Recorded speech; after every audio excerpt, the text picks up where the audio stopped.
Whodat, everybody. Hope you're doing good. Well, the shoe is finally on the other foot.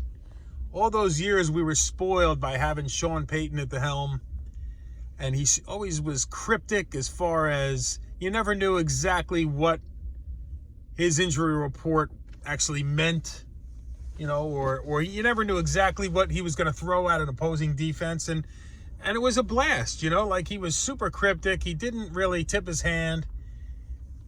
And all the other teams in the NFL had to deal with it. Well, now it's us that are dealing with it because we have no idea where Sean Payton's head is. Like, I don't know if he's partial to any one of these 4 teams that he's already interviewed with, if he's partial to go back to Fox. If I had to guess, that's probably where he's headed. Look, there are deals to be made with any one of the 4 teams that are bidding for Sean Payton. Obviously, Houston has the most assets as far as draft capital, so that would be ideal for Saints fans. I mean, they got 2 firsts this year, 2 firsts next year, so they can afford to get rid of a lot of picks and still leave Sean Payton in a pretty healthy position to take that team over and build. But I just don't know if they have the ownership group that he's willing to work with.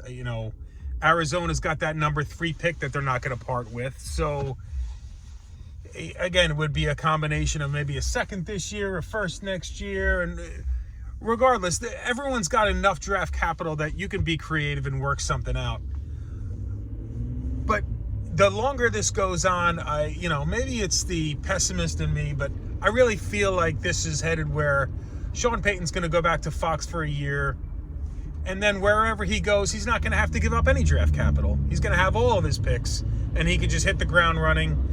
I don't know if the right team opened itself up to him. I know a lot of talk was pairing Sean Payton with the Chargers. Since that one didn't open up, maybe he has had his heart set on that. And when that didn't open up, he's going through the motions, but ultimately he may decide just to go back to Fox. And that's my worry, because then it just kind of, puts a little extra sting on this year's draft. In any event, I'm really curious what all of you think. Throw it down in the comments where you think Sean Payton's ultimately going. And this should be an interesting ride, if nothing else. Who dat to you?